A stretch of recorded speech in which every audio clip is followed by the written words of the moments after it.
Kyle Bailey joined me on the Sports Buffet podcast. He's the host of the Clubhouse with Kyle Bailey. You can hear it on Super Sports 101.7 if you're in the Radford or the NRV. However, if you're not in one of those areas, you can hear it on supersports1017.com. Kyle has the biggest and best names in sports, professional, college, high school, all of them. And he's going to have Michael Vick on Wednesday, so be sure to check that out. But on Tuesday evening, he caught up with me to talk some Virginia Tech UVA football. We delve into Tech, what they could see in the bowls, and more. Kyle Bailey. Join him in the Clubhouse 4 to 6 weekdays on Super Sports 101.7 and hear him on the Sports Buffet podcast. Kyle Bailey joins us here. He is the host of the Clubhouse with Kyle Bailey. You can catch it on Super Sports 101.7 in the Radford, New River Valley area, Monday through Fridays, 4 to 6. A little bit of a college football game coming up this weekend from what I hear in the Commonwealth. Virginia Tech, I got to admit to you, I don't get to watch as much college football as I used to, but I'm going to clear my calendar for 3:30 on Saturday. Tell me how you see this one going. Yeah, you better do that. I had a conversation with Mike London, UVA's head coach, earlier. He was on the show at 5:30. And, it's really a strange situation for me and a lot of Tech fans and even UVA fans to think of this game, again, as being meaningful. And I don't mean that in any way being disrespectful. It's just that Virginia Tech has won, the last 7 games, 11 of the last 12. And the last 7, only one of those has really been competitive and has been decided by less than 10 points. I'm impressed with what Mike London's done. You look at a guy who stepped in 2008 as the head coach of the Richmond Spiders, where he actually played football in college. And the first season on the job, he wins the FCS National Championship. And now 2 years on the job at UVA, he's already got them competing for a conference title. He's a great motivator. He's got the kids believing. And a 4-game winning streak speaks for itself, especially when you go down to Tallahassee and get your first ever win at Doak Campbell Stadium against the Florida State Seminoles. So I look at the way these two teams match up. Virginia Tech number 5 in the BCS. I don't think there's any question Virginia Tech still has the most talent and the most speed, but they're also prone to slow starts sometimes. Questionable play calling, conservative play calling. We saw it in the fourth quarter against North Carolina the other night. Either team could win this game. And I've been saying all week that if Virginia Tech comes out with a good game plan, starts fast, and scores early, I think they'll win this game by 2 touchdowns. But if UVA comes out and holds Tech to a couple 3-and-outs, and if their offense can get rolling and running the ball with Perry Jones, UVA could just as easily win this game and dethrone Virginia Tech for a year. We've talked about this guy before on some of our interviews, Logan Thomas. Give me Logan Thomas from game 1 to now in terms of what you see. The guy's incredible, isn't he? I mean, we talked to him today at the press conference, and of course he's a Lynchburg guy, and Michael Rocco's a Lynchburg guy. I guess he played at LCA. Right. And it's great to see where he's come, because Coach Beamer has been consistent on his thoughts of Logan Thomas all year long. And it was kind of curious to a lot of us, us media types as we're covering the team, because this entire season Coach Beamer is telling us, this kid's made of the right stuff. He's rattle-proof. He doesn't get flustered. He doesn't make the silly mistakes that a first-year college quarterback does. And he's right. I mean, how many times this year have you seen Logan Thomas, mess up and get run into a delay game penalty or any kind of silly dead ball penalty? It just doesn't happen with Logan Thomas. Right. And the more and more this team has asked him to do, these coaches have asked him to do throughout the season, he's taken it, he's handled it, and not just well, he's flourished. And that Clemson game was obviously the turning point. He was really upset with the way he played, and it seemed like the week between Clemson and Miami, the light came on, and it's been that way ever since. The Duke game was a little bit disappointing, but they still 470 yards of total offense. Logan Thomas is going to be special. He may already be. I got to be honest with you. I mean, seeing him in high school and everything like that, and I was actually broadcasting the Brookville James Monroe game his senior year, and his former Brookville coach, Bobby Johnson, said, I think he plays quarterback in college. And in my head, I'm thinking, you're crazy. But he has turned out to be, more than adequate, I think, so far. Yeah, I'd say so. He tied Michael Vick's rushing record. By the way, if you're in the area, I've got Michael Vick on the show tomorrow. It's really impressive what he's done. He's, accounted for, 5 touchdowns by himself in a couple different games. He's on pace to break a lot of passing records in the Frank Beamer era as a quarterback. Jim Druckenmiller and Al Clark told me that they both thought he was ahead of schedule or further along in his progression or his advancement as a quarterback than Tyrod Taylor or Michael Vick or Brian Randall or any of those guys ever were. And that's especially from a guy like Druckenmiller, as accomplished as he is that's quite a thing to say. I just think the world of what he's doing. I think Tech fans are, really appreciative, or at least they should be by now, of what they've got. They got something special, and Logan Thomas is on the cusp of doing really great things in Blacksburg. Let's get out our crystal ball 1 minute here. I think Logan Thomas probably can play on Sundays eventually. I don't know if it's at the quarterback spot, though. What say you? Oh, I do. Really? Okay. I do. Yeah, without question. He's 6'6", 260, rifle for an arm. He gives you that other dimension running the football. And I don't think, make no mistake about it. I mean, just because he's running over college linebackers and college free safeties, people say, oh, he won't do that in the NFL. I think that's crap. I mean, absolutely he will. 6'6", 260 is 6'6", 260. And that's still bigger than a lot of NFL linebackers and bigger than a lot of NFL safeties.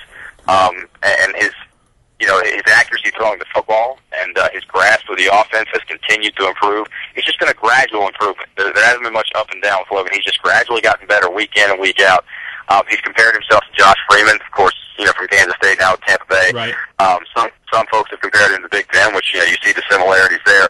I don't think there's any doubt that if Logan Thomas wants to play quarterback in the NFL, Logan Thomas will play quarterback in the NFL. Do you think Logan Thomas is a better athlete or a better quarterback? That's a tough question. Right now, I still think you have to say he's a better athlete. Right. But he's really balanced that out from the time he started to where he is now and coming up on game 12. I'd say by the time he starts 2012, you're going to see a better quarterback than an athlete. And the thing I would say, too, is, this is a guy that is still learning the quarterback position because he was not a quarterback in high school until about his senior year. I mean, dibbled and dabbled with it a little bit, I think, but, not until his senior year did he play the position regularly. And, that's like some of these basketball players that are from Africa and have only played 2 years of organized ball in a way. So, very much similar. I remember, riding around listening to sports radio a couple of years back when Logan was the hot topic, and where he'd end up, where he'd play. And I remember a couple of really smart folks calling in and saying, I've seen Logan play. I live here in Lynchburg. Logan's going to be a quarterback. And they obviously saw the right things in Logan, but 2, 3, 4 years playing the position isn't the same as playing it for 8, 9, 10, or 11. Right. And Logan obviously has his learning curve isn't quite like the rest of ours. He picks it up quickly. He's a natural. But he still does have a long way to go there. The nuances of playing that position that those of us regular folks will never quite understand, but Logan seems to grasp them and move on to the next toughest thing. And it's pretty impressive. I think for people that don't evolve with football in terms of, the quarterback is not what the quarterback was, in the 80s with Joe Montana, people like that. Michael Rocco might be your pure pocket passer guy, but Logan Thomas not only can throw, but he can get out and scramble or, I'm worried more about him if I'm a defensive player of him coming up the middle than him going outside. Oh, yeah. Yeah, without question. Virginia Tech has had 2 quarterbacks back-to-back now that can beat you with the feet, but very much in different ways. Tyrod Taylor was going to make you miss, keep the play alive, and if he got out in the open field, he could outrun you, or, again, make you miss. Logan Thomas has no intention of making you miss. He has every intention of putting you on your back. And, and he seems to really enjoy that.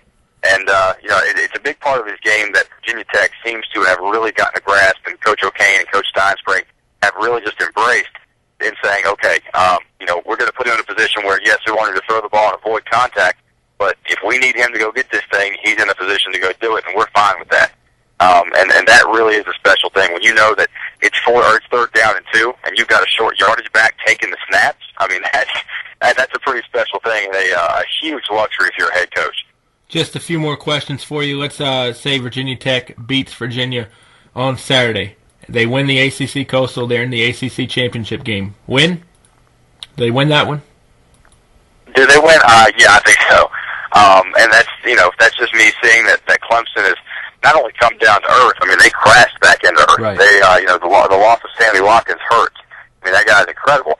But as the 23-3 score in Blacksburg, a lot of folks that watched that game know that it wasn't really indicative of how well Virginia Tech's defense played.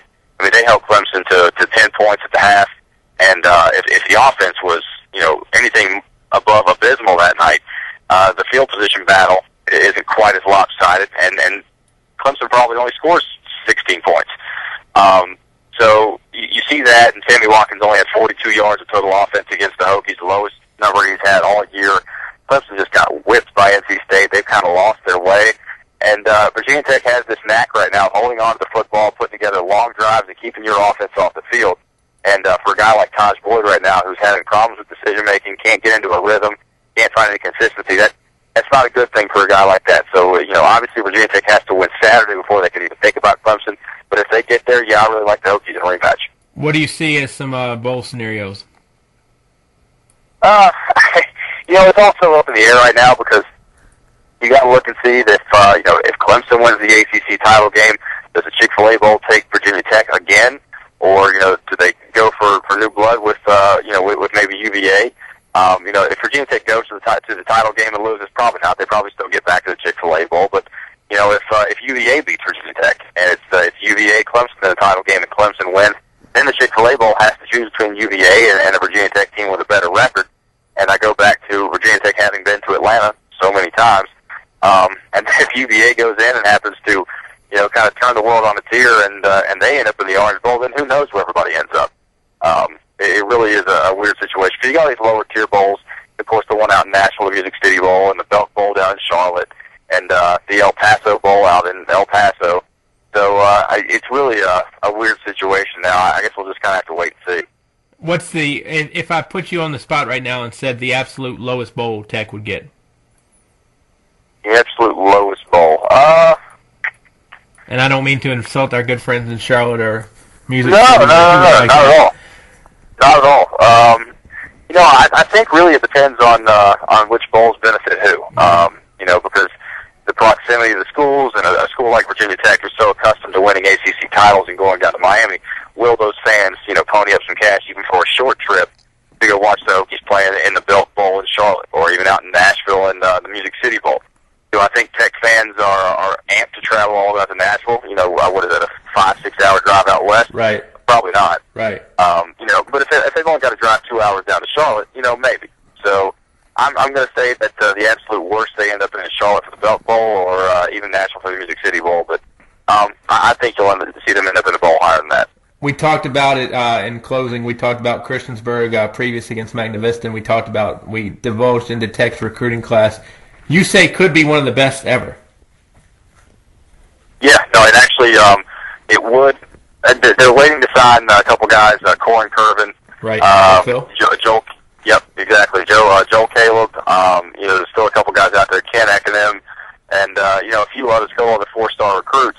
I think Tech is in the lead right now for a guy like Joel Caleb. I hear they're in the lead for Corin Curvin too.